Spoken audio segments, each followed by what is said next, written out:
Grief has a strange way of stripping away illusions. At my father's funeral, as the last words of comfort faded into silence, I thought the hardest part of my life had passed. I was wrong. Just one day later, my husband Jack and his mother revealed themselves in ways I could never have imagined. Jack, the man who once promised my father he would cherish me, sat with inheritance documents he had no right to read, smiling like a man who had just won the lottery. "Kelly, don't be too greedy," he said, his voice almost celebratory. "Finally, I can quit my job. I really should thank that doddering old man."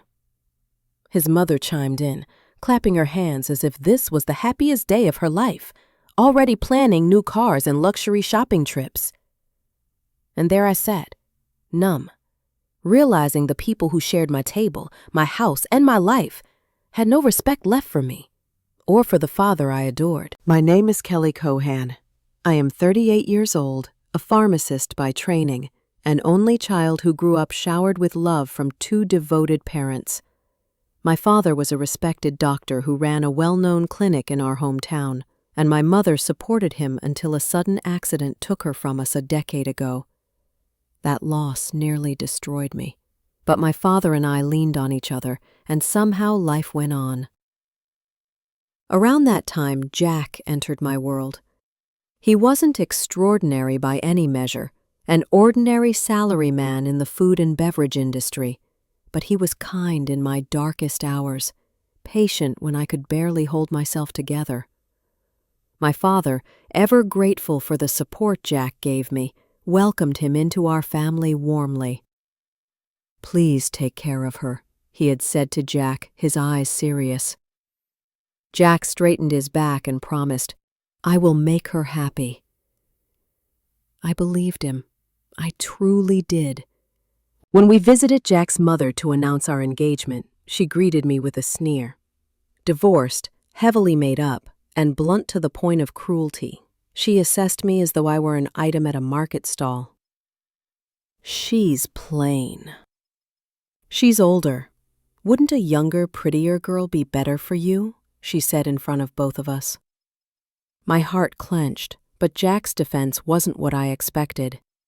He didn't speak of my character, my resilience, or my heart. Instead, he spoke of my father's clinic and the apartment I would inherit, turning me into a ledger entry rather than a partner. The moment his mother realized I came with financial security, her tone shifted completely. "Oh, that changes everything," she said cheerfully. "I happily approve." Against my better judgment, I accepted her change of heart and thought love would protect me from such selfishness. I wanted to believe marriage would transform things for the better. My father, generous as always, gifted me a luxury apartment in New York City as a wedding present. "Your new home," he said warmly. Jack and I moved in, and for a moment life seemed bright, but soon reality seeped in. Jack, who had lived with his mother his entire life, was utterly incapable of basic responsibilities. He couldn't cook, didn't know how to operate the washing machine, and treated cleaning as if it were beneath him. "You're better at chores," he shrugged whenever I asked for help. At first, I brushed it off. Newlyweds often stumble over domestic life, I told myself. But as months turned into years, the imbalance grew unbearable. I was juggling my career at a major pharmaceutical company while running our household single-handedly. Jack contributed nothing but excuses. By our second year, I confronted him directly. "I can't keep doing everything alone," I said, exhausted after another 12-hour day. He didn't apologize or even pause to reflect. "I'm tired from work, too." "You're better at it anyway," he said dismissively. His indifference left me crushed, but I carried on, hoping things might improve. They didn't. On the contrary, Jack's mother soon tightened her grip on our lives. I had chosen a lovely scarf for her on Mother's Day, thinking it would bring her joy. Instead, she scoffed. Not a famous brand. How absurd, she snapped over the phone. When I told Jack about her insult, hoping for his support, he only shrugged. Just buy what she wants. She's my mother. And so, year after year, I bent to her demands, handing her cash whenever she asked. Jack never protested, never defended me, and never considered how much pressure this placed on us financially. I told myself she was his mother, and enduring her whims was the price of peace. But peace never came. By our 8th year of marriage, the pattern was carved in stone. I was the maid, the provider, the peacemaker, while Jack and his mother consumed and demanded. When my father fell ill with terminal cancer, my world turned upside down again. He told me quietly from his hospital bed, "Kelly, don't endure what makes you unhappy." Think about your own life. His words pierced my heart. But in those months, all I could focus on was giving him comfort in his final days. Jack, however, barely noticed. He visited the hospital only once. When I told him I was exhausted, caring for my father while keeping our household afloat, he simply said, "Do your best." No comfort, no help, just a cold distance that grew deeper with each passing day. 3 months later, I lost my father. The grief was overwhelming, yet I still had to arrange the funeral almost entirely on my own. Jack stood there, detached, as though it were just another inconvenient family event. Even his mother attended, her face painted in mock solemnity. But within a day, the true nature of their hearts was revealed. A lawyer called me with the details of my father's estate. After taxes, I was to inherit more than $3 million.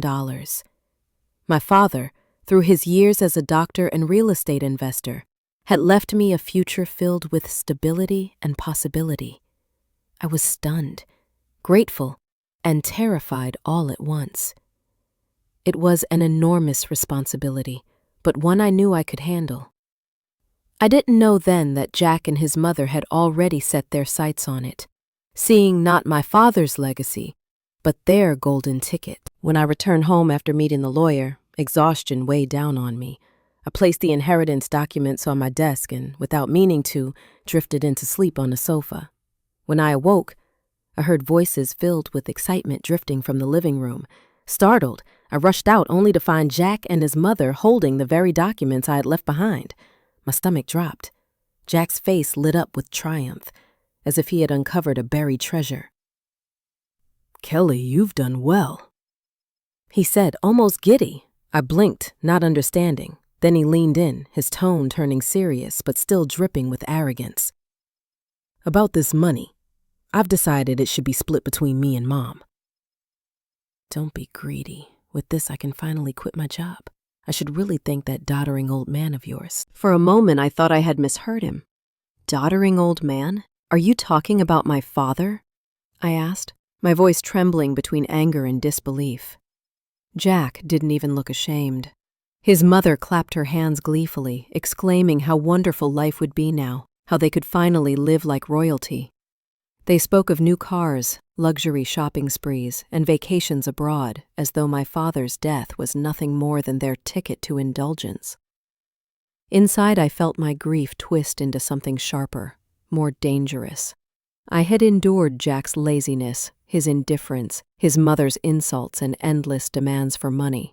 But to hear them insult my father, the man who had sacrificed everything for me, that was the final straw.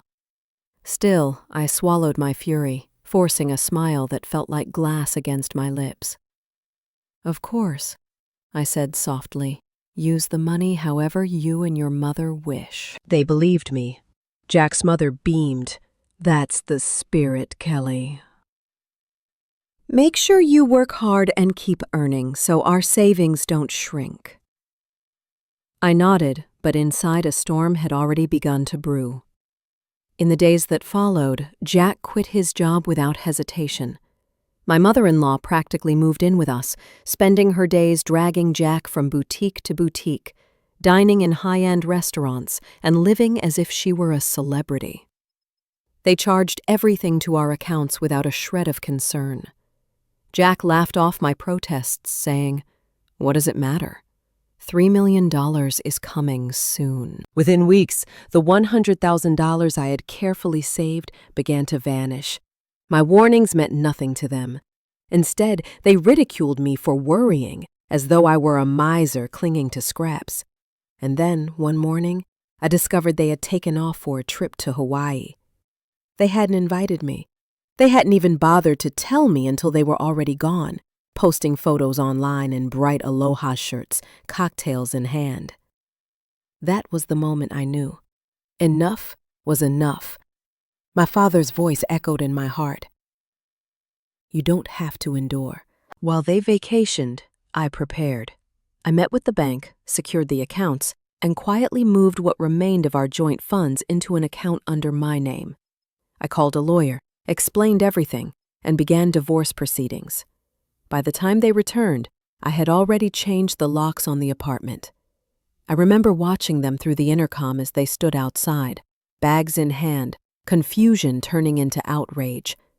Jack banged on the door. "Why won't it open?" he shouted. I pressed the intercom button calmly. "Because I changed the locks." "Let's meet at a cafe nearby. We'll talk there." Their shouting eventually subsided, and they left for the cafe. I arrived later, carrying not keys, but a stack of papers. The divorce petition lay at the top. When Jack demanded the new keys, I slid the papers across the table. "You won't need them," I said evenly. Their faces froze. Jack's mother gasped. Jack's eyes bulged. "Divorce? Are you serious?" he sputtered. I leaned forward, dead serious. "You insulted my father. You've treated me like a maid, drained my savings, and laughed while I carried everything alone. It ends now." Jack tried to sneer, to turn the tables. "Fine, divorce me. But don't forget, inheritance money counts as marital property. You'll have to share it." He smirked as though he had already won. I couldn't help but let a small smile play across my lips. "You're wrong," I said softly. "Inheritance is considered separate property. It isn't subject to division in divorce." For a long, tense moment, silence filled the air. Then, slowly, I watched their expressions crumble. Jack's hands trembled as he fumbled with his phone, frantically searching for proof. His mother peered over his shoulder, her face draining of color as the truth appeared on the screen. Inheritance is separate property, not subject to division. Jack looked up, pale, desperate. "Kelly, please, don't do this." "I don't have a job, no savings. How am I supposed to live?" His voice cracked, pitiful where once it had been arrogant. His mother muttered incoherently, shaking her head in disbelief.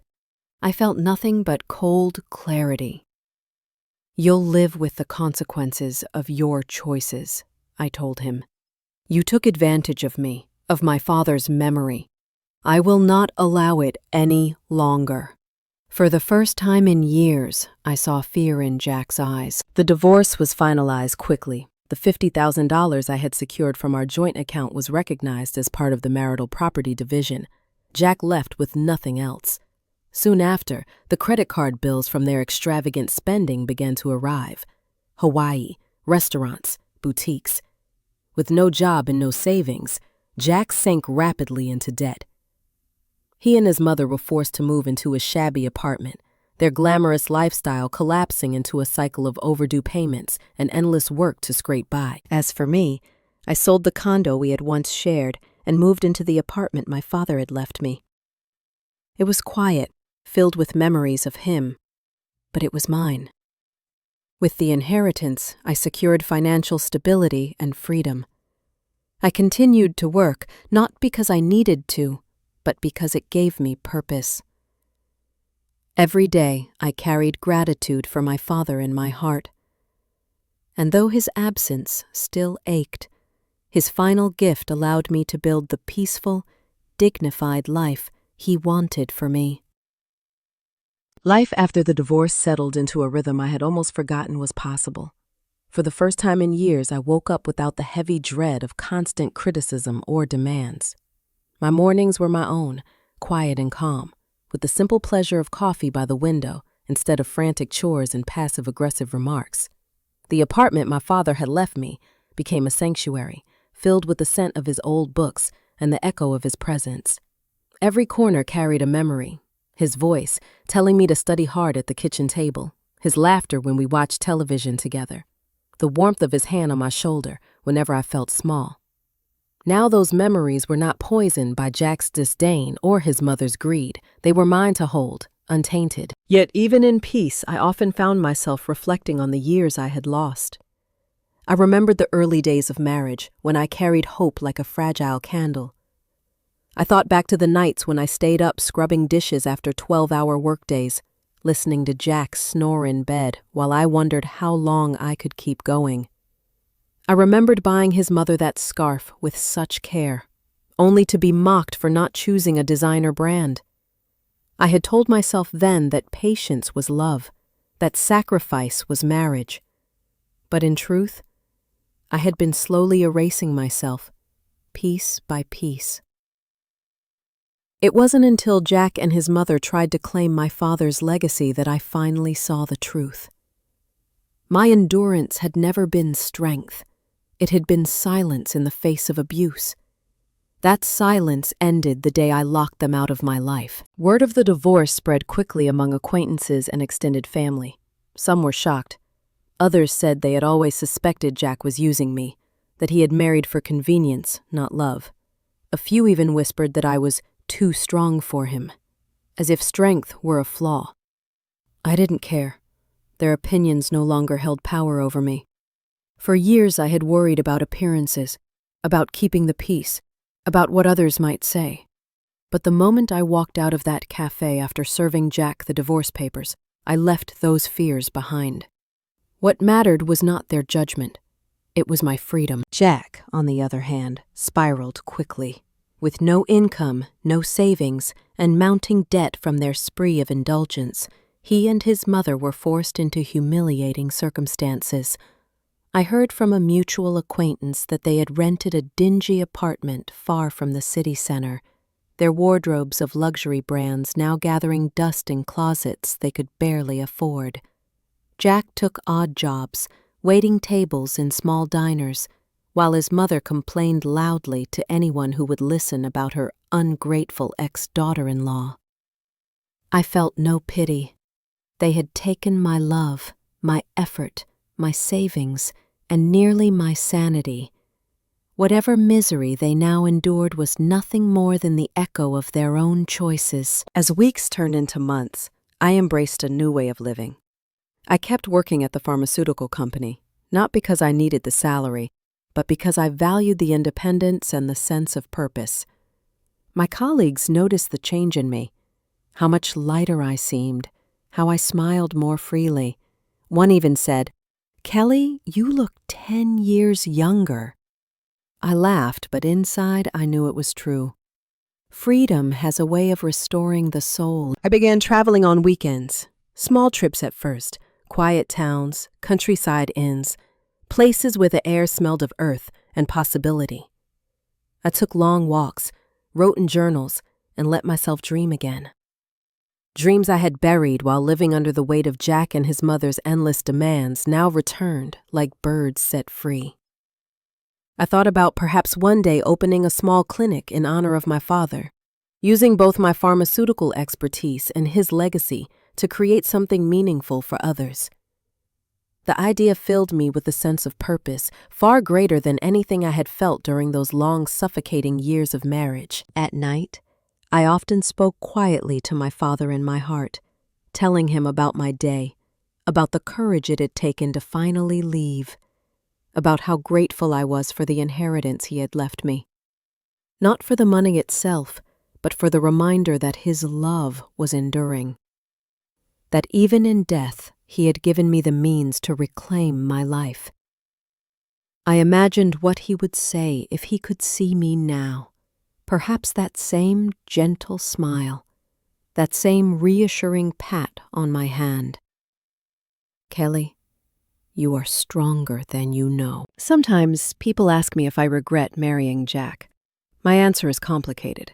Part of me does, because I gave years of my life to someone who never valued me.